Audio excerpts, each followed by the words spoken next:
The Chronicles of Legoria, a detailed narrative. The story opens under a stormy night sky. Lightning cracks across it, illuminating a majestic castle besieged by darkness and a fierce downpour. On the ramparts, two knights in blue armor stand guard. A cold wind blows past, and they sense an approaching danger. Their faces tense as they draw their swords from their sheaths, ready to face an unseen enemy in the torrential rain. The scene abruptly shifts to a bright, sunny day, a memory of the kingdom's prosperous era. A magnificent, bustling cityscape is revealed. A brilliant blue river winds around the castle walls, with majestic mountains framing the background. Inside, the streets are teeming with people. Colorful market stalls are set up, selling all manner of goods. Citizens walk about, shopping and chatting cheerfully, creating a scene brimming with life and peace. In the middle of the crowded street, two knights in shining plate armor are sparring. The clash of their swords rings out, but there is no animosity. It is a display of the strength and skill that protects the peace they all enjoy. The camera glides through moments of everyday life. A young couple strolls down a cobblestone path, walking together towards the castle gate. At a fruit stall, a man happily picks up a ripe red apple, his face beaming with satisfaction from a life of abundance. In his workshop, a bearded blacksmith swings a heavy hammer, striking a glowing hot piece of iron on his anvil. Sparks fly in every direction. This is the fire of industry, forging the tools for a prosperous life. A knight with a regal, red-plumed helmet stands guard on the castle wall, his proud gaze sweeping over the kingdom. Below, a stable hand diligently brushes a brown horse. Nearby, in an exquisitely carved royal carriage, the princess, or queen, in an elegant blue dress, holds a fan, smiling with grace and kindness. The king, the symbol of the realm, appears. He stands atop a tower, scepter in hand, looking down upon his subjects with immense pride. Later, he walks among the people in the marketplace, surrounded by their welcoming cheers. A nearby bard strums a cheerful tune. From a castle balcony, the princess looks down at children, playing with colorful balloons, a warm and happy sight. A festive atmosphere envelops the kingdom. The bard sits down to rest, continuing to play his instrument. An archer in green stands on a rooftop, like a silent hero watching over the city. The king makes a grand entrance from the castle gates, raising his royal sword high before his army and people in a vow of eternal protection. As night falls, the kingdom celebrates.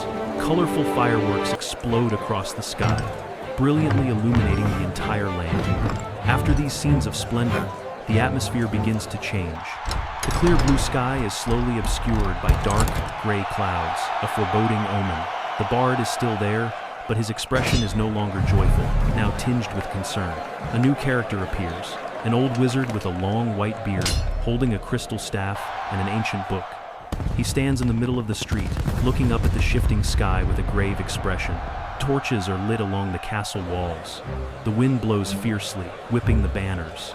Inside the castle, the king is no longer with his people. He stands alone in a room, his face grim and anxious, staring intently at a map. The scene cuts outside, where a mud-splattered, exhausted messenger arrives on horseback in the pouring rain, his face a mask of desperation. He brings urgent news. The king listens, and his expression grows darker and more furious. The true storm has broken. Vicious lightning flashes and rain pours down. The once bustling market is now a scene of panic as citizens scramble for cover. The two knights from the beginning reappear, now facing a tangible threat. On the walls, a commander orders a line of archers to draw their bows, all aiming towards an unseen enemy, preparing for an assault. The forge burns brightly once again, but this time, the blacksmith is not making tools. He hammers a molten sword, his face covered in sweat and determination, while a scene of destruction appears behind him. In a small chapel, a monk kneels, praying by candlelight.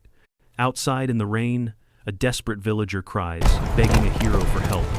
That hero is then seen struggling through thick mud, but he rises again, his eyes filled with defiance. A black feather falls into a puddle, heavy boots walk past it, and an enemy guard looks up in fear.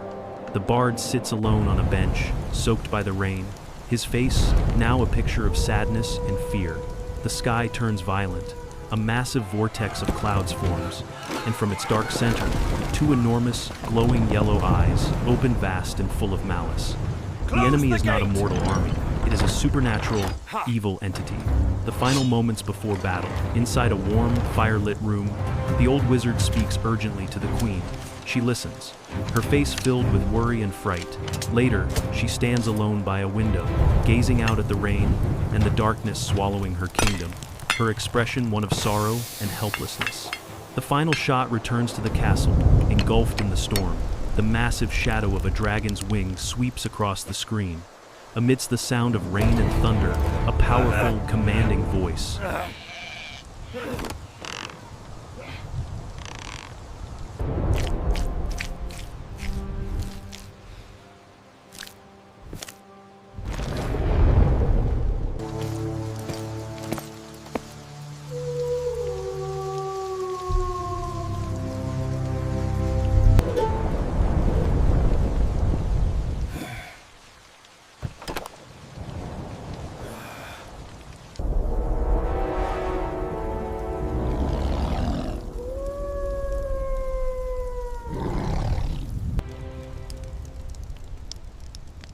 The ancient texts speak of a long-forgotten legend,